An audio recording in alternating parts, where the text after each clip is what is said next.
Hello everyone, आज मैं आपको दिखाने जा रही हूँ कानपुर की 5 बेस्ट हिस्टोरिकल विजिटिंग प्लेसेस जो कि कानपुर से सिर्फ 25 से 30 किलोमीटर दूर बिठूर में हैं और ये हमारे सनातन धर्म में बहुत इंपॉर्टेंस रखते हैं। तो आप वीडियो के अंत तक जरूर बने रहिएगा।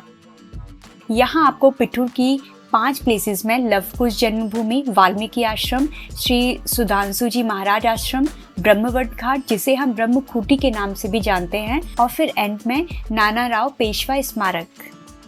सबसे पहले हम लोग पहुंच गए हैं लव कुश जन्मभूमि। बिठूर प्लेस सीधा त्रेता युग के रामायण से रिलेटेड है, जहां राम जी और सीता जी के दोनों पुत्र लव और कुश का जन्म हुआ था, जहां माता सीता जी ने अपने पुत्र लव और कुश के साथ समय व्यतीत किया था। आप देख सकते हैं इतनी शांति और इतना अच्छा फील हो रहा है यहाँ पर। यहाँ आप इमेजिन कर सकते हैं कि त्रेता युग में जब यहाँ चारों तरफ जंगल रहा होगा तब उस टाइम में यहाँ कितना अच्छा लगता होगा। यहाँ पर हमें पंडित जी ने एक्सप्लेन किया है कौन सा मंदिर किसका है, तो आप भी ध्यान से देखिए और सुनिए। मंदिर पुराना है, जीर्णोद्धार किया गया है। काले वाले श्री राम जी हैं, उनके बगल में सीता जी हैं। सीता जी के बगल में पिंक कलर के 2 छोटे छोटे सुधात के लवकुश हैं। लक्ष्मण जी और सुग्रीव जी हैं।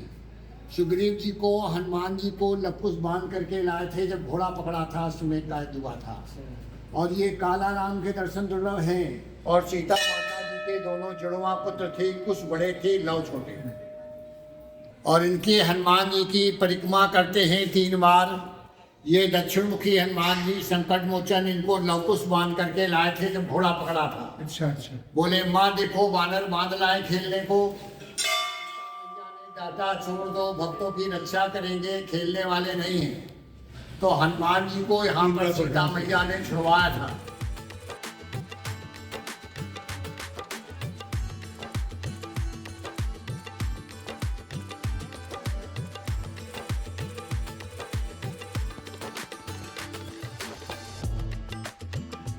तो ये था लव कुश जी का जन्म स्थान, और अब मैं आपको लेकर के चलती हूँ वाल्मीकि आश्रम जो कि यहाँ पास में ही है।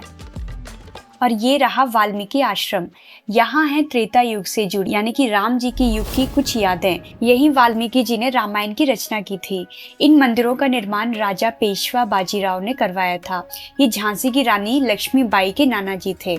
जब सीता माता यहाँ रहा करती थी तब यहाँ चारों तरफ जंगल हुआ करता था, इसलिए सीता देवी को वन देवी के नाम से भी जाना जाता था। यहाँ पर सीता रसोई है जहाँ पर सीता माता खाना बनाती थी, और यहीं पर सीता माता ने लव और कुश को आशीर्वाद दिया था जब वो राम जी से युद्ध करने के लिए निकले थे। उसी के पास में यहाँ पर वो जगह भी मैं आपको दिखाऊंगी जहाँ पर सीता माता पाताल लोक में समा गई थी। और यहीं पर वो वृक्ष भी आपको दिखाऊंगी जहाँ पर वाल्मीकि जी मरा मरा मरा मरा बोलते बोलते उनके मुंह से राम राम निकलने लगा था। इन सारी जगहों के बारे में यहाँ के पुजारी जी ने बहुत ही डिटेल्ड एक्सप्लेनेशन दिया है, तो आप सब भी इसे बहुत ध्यान से सुनिए और एक एक चीज साथ में देखते जाइए। यहाँ पे माता सीता ही धरती समाई थी वो जगह, उसी से भगवान राम सीते कहते बाल पकड़े थे, वही कुछ है। सामने जो आप घास देख रहे हैं सीता जी के बाल हैं, उसके सामने जो खंबा देख रहे हैं आप, यहाँ पे वाल्मीकि जी ने रामायण की रचना की थी इसी के अनुसार। अच्छा। हाँ, ये 100 श्लोक है, इसी 100 श्लोक से पूरे 24,000 श्लोक तैयार किए थे ये स्थान। अच्छा। और यहाँ पर सीता मैया ने खाना बनाया था लव कुश के लिए, वाल्मीकि भगवान के लिए।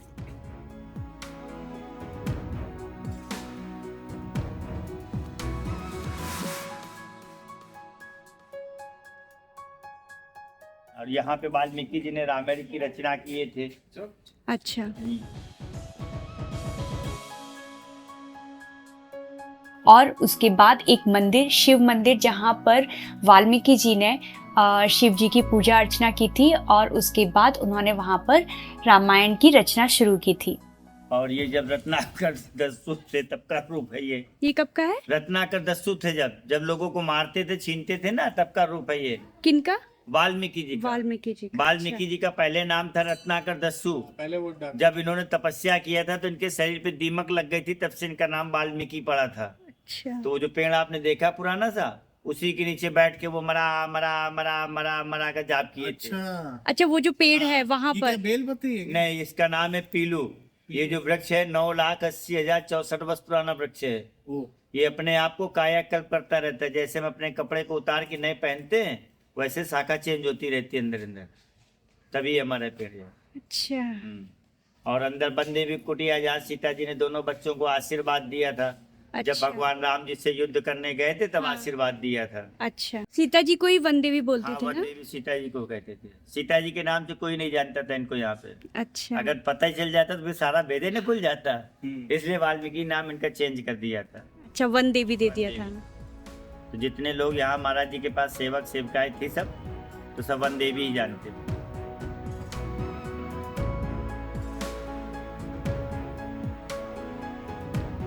अब यहाँ से 2-3 किलोमीटर दूरी पर ही है श्री सुधांशु जी महाराज का आश्रम, जो कि एक बहुत अच्छे और बड़े कथावाचक हैं। उनके बहुत आश्रम हैं, उनमें से एक है ये आश्रम। यहाँ एंट्री बिल्कुल फ्री होती है, आप कभी भी जा सकते हैं। इवन संडे को भी ये खुला रहता है और काफ़ी ज़्यादा यहाँ पर भीड़ रहती है। ये आश्रम बहुत सुंदर बनाया गया और काफ़ी बड़े एरिया में बनाया गया है। यहाँ पर हमारे सनातन धर्म से रिलेटेड सारे देवी देवताओं की मूर्तियाँ हैं। बहुत ही सुंदर विवरण, बहुत ही सुंदर दिखाया गया है। यहाँ पर आपको क्लियरली जब आप घुसेंगे ना, तो सनातन धर्म की संस्कृति झलकती हुई दिखाई देगी। ये आश्रम बहुत ही हरा भरा दिखाई देगा आपको। यहाँ भगवान शिव, श्री कृष्ण, हनुमान जी और अन्य देवी देवताओं की काफ़ी अच्छी अच्छी मूर्तियाँ हैं। आश्रम में एक पार्क भी है जिसमें बहुत ही सुंदर गुफा और झरना है। आगे चलिए, मैं आपको दिखाती जाती हूँ।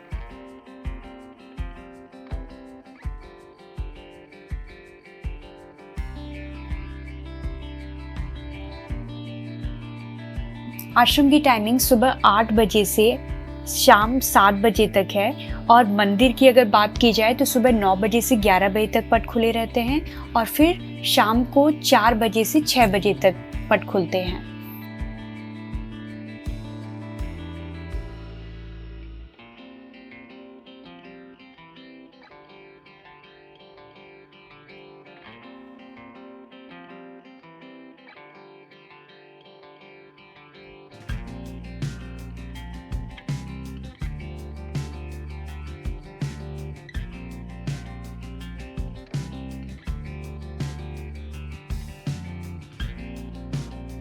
यहाँ पर एक बहुत सुंदर कैलाश पर्वत बनाया गया है। यहाँ पर शिव परिवार स्थित है और ये इतनी सुंदर प्लेस है कि आप जैसे ही यहाँ पर देखते हैं ना, इनके दर्शन करते हैं ना, तो ये एक्सपीरियंस एक बहुत ही अलग है और ये आपको मैं वर्ड्स में एक्सप्लेन नहीं कर सकती। आपको यहाँ पर आकर के ही इसका अनुभव लेना होगा, बहुत ही अच्छा लगेगा आपको।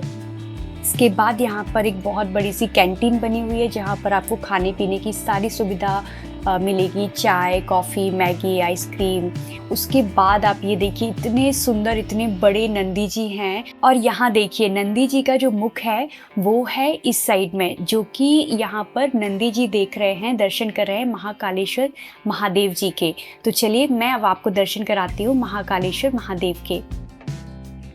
ये बहुत ही सुंदर और बहुत बड़े शिवलिंग हैं। इतने बड़े शिवलिंग आपको बहुत कम देखने को मिलते हैं।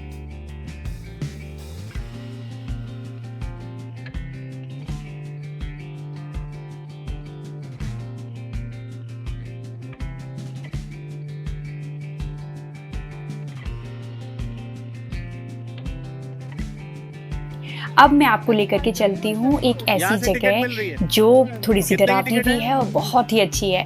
तो मैं बात कर रही हूँ गुफा की, जो यहाँ का सेंटर ऑफ अट्रैक्शन है। इसकी टिकट मात्र 20 रुपए है। चलिए मैं लेके चलती हूँ आपको।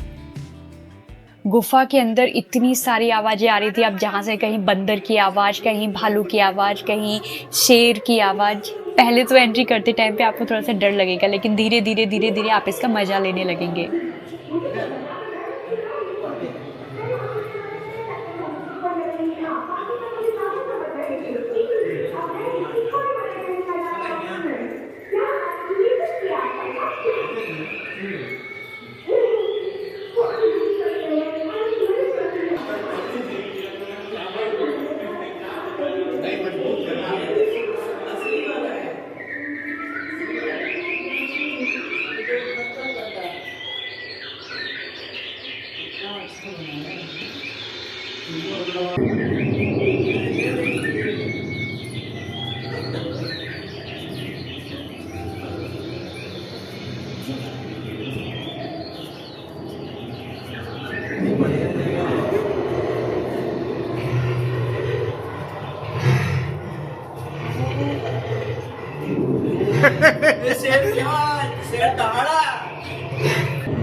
सबरी का आश्रम।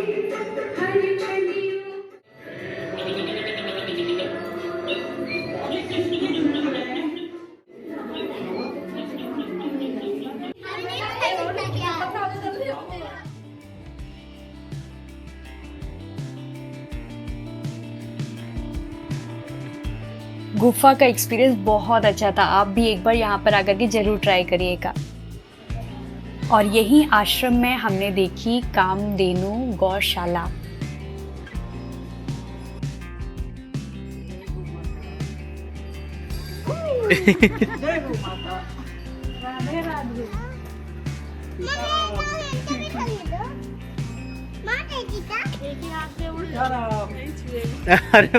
गौ माता यहाँ पर थोड़ी गुस्से में लगी क्योंकि सब लोग उन्हें आकर के बार बार टच कर रहे थे, स्पेशली मैं।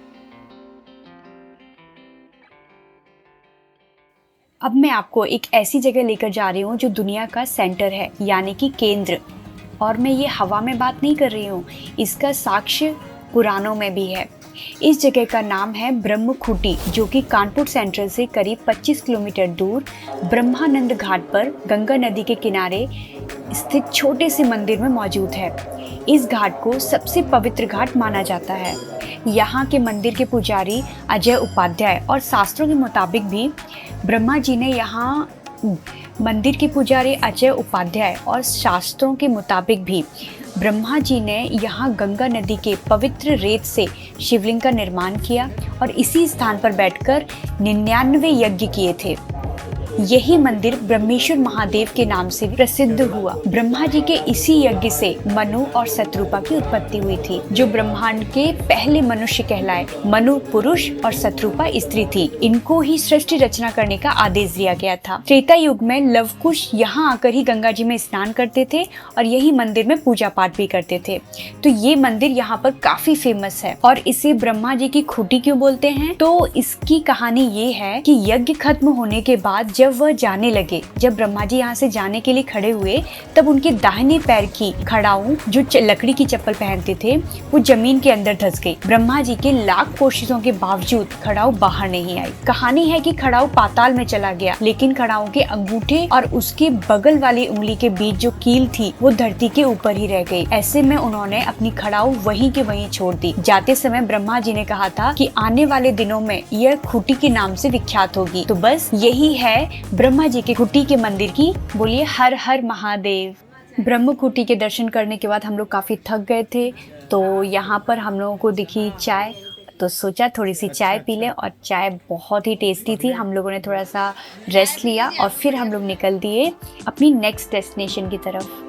अब मैं आपको लेकर के चलती हूँ अपनी लास्ट विजिटिंग प्लेस पर, जिसका नाम है नाना राव पेशवा स्मारक, जिसे म्यूजियम भी कहते हैं। यही वो जगह है जहाँ रानी लक्ष्मीबाई का बचपन बीता था। सारी शिक्षा दीक्षा यही हुई थी। यहाँ एक बहुत बड़ा म्यूजियम भी है, जिसमें आपको 1857 की क्रांति से रिलेटेड सारा कुछ देखने को मिलेगा। नाना राव पेशवा ने यहीं पर क्रांति का बिगुल भी फूका था। और आपको बता दूं, यही वो जगह है जहाँ पर लक्ष्मीबाई ने तात्या टोपे के साथ तलवार चलाना सीखा था और घुड़सवारी भी करना सीखा था।